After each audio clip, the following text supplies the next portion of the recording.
What's up? Welcome to Food and Philosophy, episode 37.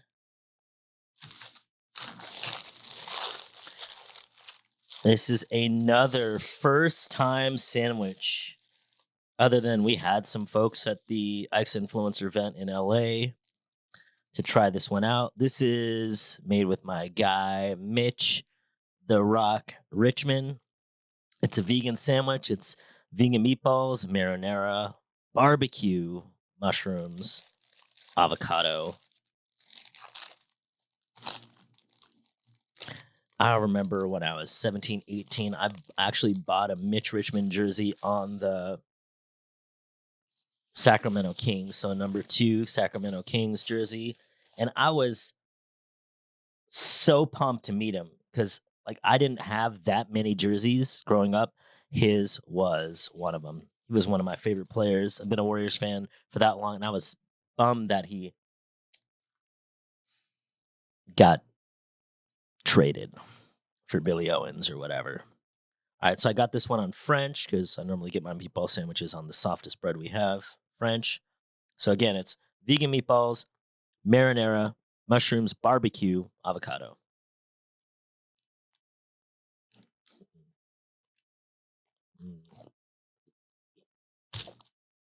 Oopsie. It's very smoky with the barbecue. Very squishy. I got no veggies on this one. I got one as is. And even though it's vegan, I feel like if I shove this in your face, I can't even tell that there's anything wrong with this sandwich.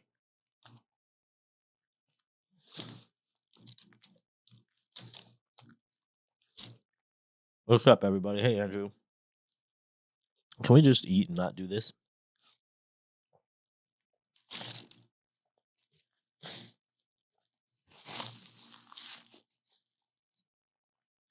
If you're vegan, this is going to be your new favorite sandwich. For the vegetarians, same thing. This is so good. The first time anybody's seen it, other than the influencers that were there, and Mitch himself, Mitch the Rock Richmond.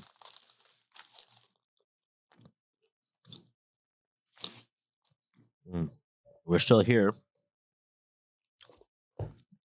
But first, my X talk. Again, it's still political season, so the stuff I see on my feed are geared towards policies, not politicians generally, other than they were talking about the debate for sure, obviously, but mostly policy. And this one was about Airbnbs and short-term rentals. Actually, I want to talk about something else. Not that one. What do I want to talk about? That one might not be appropriate for right now, but we'll talk about housing and short-term rentals in a sec next time. Because while it's still hot, I want to talk about there was the whole crazy stuff that people say are crazy that Terrence Howard was talking about on the Joe Rogan podcast and then other things, other places. And then how Neil deGrasse Tyson came in and was like, hey, blah, blah, blah, peer review this and peer review that. And first of all, whether you like Terrence and you agree with him or you like Neil deGrasse Tyson, you agree with him, it's not relevant because what is actually relevant is what I was talking about last time is the morality and the honor. You only think one of these people is right or wrong because you are subduing yourself to their opinions. And it's based on some morality or honor that you're subjugating yourself to. It's not even yours. And so this is why where the whole, I think the main thing was, hey, it's not peer reviewed, so who cares? Like we just have to dismiss what Terrence was saying. And whether you agree with him or not, or whether you can comprehend what he's saying or not, I don't even know what he's talking about 95% of the times that he's talking about it. And I'm also cool enough or intelligent enough or I'm unbiased enough to not care whether it gets peer reviewed or not. Once upon a time, Giordano Bruno got peer reviewed, and how the hell did that work out for him? And so he's the one who discovered or noticed that the sun, the We revolve around the sun, not the other way around, and he was burned at the stake. So that was a peer review. So regardless of how you and how many other times how many philosophers have been forced to drink the poison or murdered, burned at the stake. So peer review is nothing but 2000s whatever 1960s version to now a more modern version of burning somebody at the stake. Why? Because if I don't get peer reviewed, that means anything that I'm saying right now doesn't mean anything. And if you're the kind of person that's like, well, you're not peer reviewed, so I don't care. Well, screw, like it's the same thing. Is every action of your life peer reviewed? So does that mean your stuff is not true for you and your observations are not actual observations? Of course not. We're not unintelligent enough to know that, even if you don't know that consciously, but we're going to act like peer review means anything, like science and peer review and all that stuff. The stuff that is yet to be discovered from the past when it was brand new to now, if something comes up, none of that stuff's peer reviewed, but it didn't make it less true that we revolved around the sun. So peer review, again, it's like somebody's morality or somebody's honor code, and you just happen to decide that that is. So I don't care what parts about Neil deGrasse Tyson I agree with, and I really don't care about the parts I don't agree with, obviously. And if his argument is it's not peer reviewed or and then he goes on to like say some stuff about how it is, so he kind of peer reviewed it, I guess, sort of. Like who cares if it's not peer reviewed? Who cares if it's not peer reviewed? 99% of our life is not peer reviewed and it doesn't make it any less real. That's my X talk for today. All right, maybe we'll finish Khalil today. I kind of don't want to ever finish it. It's such a great book. All right, where do we leave off? What's up, Ruben? Get a sandwich. That's the solution to your problem. If you need more sandwiches in your life, get more sandwiches. See, I'm just changing people's lives here and there. Your life is perfect now, Ruben. Just get another sandwich. If I'm there, I'll buy you the other sandwich. What's up, D Moore? Any? All right, where are we at? I so love that I'm using this as my bookmark. Hi, Sandra, if you're out there, I love you. Oh my God, I can't believe I used to look like that. Jeez. All right. RIP to that great hair, though. All right, where are we at? But were their solitude deeper, they would have known that I sought but the secret of your joy and your pain, and I hunted only your larger selves that walk the sky. He was specifically seeking to move up the spheres of awareness where good and bad don't exist. Rumi speaks of this space. And that's where the greatest growth is. We all know how it's like to be human, basically, because we're all human. That's how we know. And your experience isn't any worse than mine, nor is it any better than mine. And the other way around, I don't know more. I just experience my life and interpret in the way that I interpret it. And in the areas that your life is better, you don't know more. I just live my life, and I'm not doing a quote uh, as high of a priority job in those areas. The only place to seek is the larger self, the God self, the self that realizes that there's no good and there's no bad, that there things just are.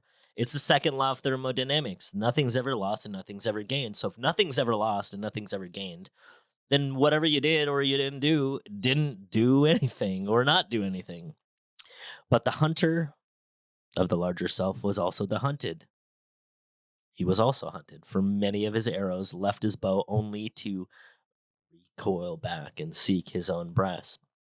And the flyer was also the creeper. For when my wings were spread in the sun, their shadow upon the earth was a turtle.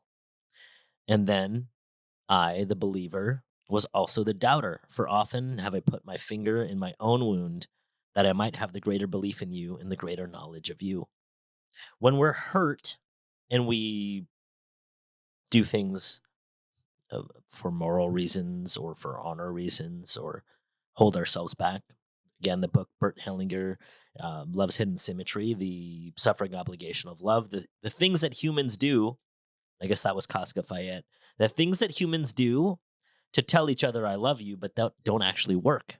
Where we're like, oh, this feels bad, and I'm gonna keep feeling bad so I can feel bad with you. This is why I'm not a big. Hopefully this doesn't get taken out of context. So why I'm not a big believer in empathy and sympathy. Those things have their parts, and if we only live empathy and we only live sympathy, then we're just helping other people feel shitty all the time. And I don't think that's actually helping anybody. Now it might make us feel better, even as the person being empathized and sympathized with. It might even make you feel like, oh, I have people here with me. But if it doesn't actually change the result, which is assuming you don't like it, then how helpful is it? And do you truly want people to bring themselves down when you're down, just because you're down? This is why he says sometimes he shot the bow and the arrows hit himself. We are all our own doubters as well. We're not always going to be balanced in our mindset, balanced in our perceptions. We're not. But we do it to be human. And we also do it because we just don't know any other way to do things because we are human. So we do it to be human, and we also do it because we are human. And it is with this belief and this knowledge that I say, you are not enclosed within your body, and you're not confined within the houses or the fields that you live. That which is you dwells above the mountain and roves in the wind. The part of you, the thoughts, like you can think about anything, any place, anywhere, anytime, and you can bring that thought now. You can bring your awareness to a place that you've never been to, and you can bring your awareness to places that you have been to. That stuff's not confined by your body, your thoughts are, and nor where you live. It's not a thing that crawls into the sun for warmth or digs holes in the darkness for safety, but a thing free, a spirit that envelops the earth and moves into the ether. When we choose to see everyone as their greatest version, right here, right now, as they show up, that's actually who ends up showing up. If you look at somebody, even if they're flawed, if you look at somebody, even if you're like, man, I don't like this person, politician, family member, coworker, but you see them as the greatest version of themselves that they could possibly be, because literally we can't ever be better than what we are, because if we could, we would. That's just the laws of nature and physics and science and math. That's who shows up. We see people as that. Not only that, if when you see everybody else as their greatest version of themselves, we also have no other choice but to show up the same as ourselves, as the greatest version of ourselves. Ooh, is this like that Super Bowl where the power turned off? Dun, dun, dun. It is through seeing each other, seeing others truly, that we can know ourselves. So when we look at other people and we see in them only the divine perfection of, or human perfection, or Mother Nature perfection of life, then we see ourselves that way. And in looking at them, they're always a mirror for us. You can learn more about your own self. And even more knowing, not just of yourself, ourselves, but the deepest recesses of ourselves that create the greatest knowing of all humankind. When we're able to look at others and see that part in us. And if you get into the recesses of yourself, be with that right now, anytime you want, not only to become more connected to others, even through their pain, without having to give empathy or sympathy. This is the one way you can be empathetic and sympathetic with somebody, our definitions of it, without actually being empathetic and sympathetic and helping them stay where they're at. Be where they're at. Know the recesses of yourself that mirror that experience, where you felt the same exact feelings and just be with that and with them. And that's how you actually make people feel better without helping them co-create that. In fact, that's probably the only way to get rid of it, to have it disappear into the ether, is by being with it without any resistance put on it. We are more than what we can see. You know that. That's not even something that's arguable. You know that we are more than what we can see because we have all these feelings and we feel these things too. And we are even more than whatever it is that we are. Like, you have somebody asked you, what are you? You're going to say, I am, and fill in the blank, and I am fill in the blank, and I am fill in the blank. And some of us have maybe more detailed or spelled out versions of what our I ams are. And don't feel bad if that's not you. You don't have any I ams right now. But even if I just asked you, who are you? What are you? You're going to have an answer. Only very, very, very, very low level people are like, oh, I don't understand that question. And if that's you, great. Now that you know that that's you, what are you? Who are you? You could start by, I'm a human, or I'm this, or I'm that. And it doesn't matter because we are more than all those. Even if you're the person that has a whole mirror full of I am statements and you read them all as affirmations in the morning, you are still more than all of that. We all are. We can access the moreness that we are every single time. All we have to do is focus on that. And we can access it all from within the confines of our body. We don't have to go anywhere. We don't have to see a guru. We don't have to do anything. You don't need to read a book. You don't need to listen to this podcast. You just go into yourself, access whatever it is that you would like, and then feel it, be it, experience that. When we say anything, like when you're inside yourself and you feel this thing and you have this thing that comes up for you, when you see anything, when you say anything, you have all the information that you need. And if you follow that path, you'll slowly but surely keep moving on a path because new things are going to be seen, new things are going to be revealed, and now you have even more. It's like playing a video game where you're moving along and you just keep getting the equipment that you need to get to the next level. Or you go this way and the path actually brings you to the other places that you need to go. And speaking of video games, like if you're playing a video game and there's no enemies or no hard obstacles, that means you're going the wrong way. It's the same way with life. Now, how you treat the obstacles, how you feel about them, determines the quality of the life that you have. In these vague words, then, seek not to clear them. Vague and nebulous is the beginning of all things, but not their end. And I fain would have you remember me as a beginning. Life and all that lives is conceived in the mist and not in the crystal. And who knows but a crystal is mist and decay. Look, if you look at the I guess it's great that Terrence was the subject of here. If you look at the periodic table, the highest elements, the lightest elements, helium and what else is the sun made out of? I'm not a periodic table. In fact, I flunked I got a D in chemistry. So chemistry is my I don't even know about the periodic table, but I do know about the elements and the lighter ones. The lighter ones, if you look at here it says, and who knows, but a crystal is mist in decay. As we're the elevated, higher, lighter, quote, elements, and we start to become more human and don't let ourselves see everything as on the way and see things as in the way and make these perspectives of splits, we start becoming heavier and heavier and heavier and thus become the crystal. Here, a crystal is mist in decay. The crystal, once upon a time, was helium, was it nitrogen? Hydrogen and helium. It's like, what's the sun made out of? And then it slowly became from noble gases, the noble elements, to an actual hard table book. This was a higher element in decay. That's now decayed. This too.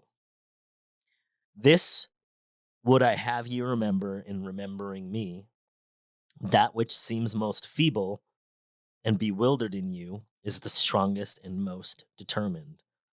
Is it not your breath that has erected and hardened the structure of your bones? And is it not a dream which none of you remember having dreamt that builded your city and fashioned all there is in it?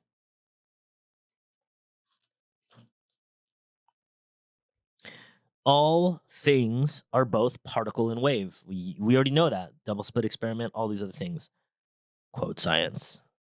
Observable thing. All things unknown to us about ourselves are the things that are secretly running us.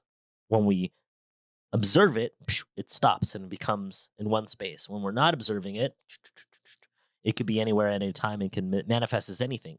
This is why Carl Jung says, well, you got to make the unconscious conscious. Once you know what it is, you can fix it, work on it, do anything that you want with it because you've observed it. But until then, it bounces around and then your life appears and repeats and it seems like it's fate to you, but it's not fate. It's just you're not observing anything.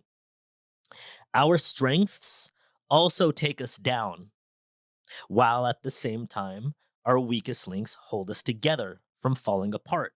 It might sound contradictive, but the things that are strengths take us down, we know. You probably have areas in your life where you're really strong, but it takes you down in other places of your life. Maybe even in that area too, sometimes. And we all have where our quote weakest link holds us together from falling apart. Whatever the weakest link is, in your opinion, according to you, same with the strength, but how those are the things that put us together. One of my strengths that helps me, I'll give an example. One of my strengths that helped take me down is I can do a lot of things by myself. Very creative. I go out and have ideas, and then I also live life very, very, very solo. I know it seems like I'm always in the public eye, but like whatever, 90% of my day, 80% of my day is behind closed doors or in my house or by myself or maybe with one other person.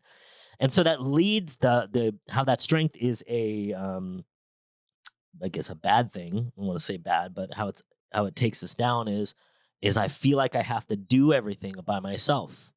And it also leads to a lot of alone time, and enough alone time and feeling like I have to do things by myself has me less tolerant of other people. But it also leads to loneliness. So there is strength is taking me down. And then a so-called weakest link, like I'm 5'1" and 3/4 inches. From when I was in way up, that's now, like that's been basically since I was 18. Prior to that, I was way shorter than every single person. I've been shorter than almost every single man I've ever met, except for one guy that I was in class with, and maybe a handful here and there. And then even women from a young age. And this so-called weakest link where men didn't respect me, or I guess back then boys didn't respect me and girls didn't want to date me. So that's also another, I guess, form of respect. How that weakest link has kept held me together is, well, a lot of things. One, if I was 6 foot like 7 or something, oh, you wouldn't even want to be around me. I'd be like, I'm already pretty sure about myself guy. And if I was that, definitely. You wouldn't even want to know the 6'7" version of me. I don't even know if I want to know the 6'7" version of me.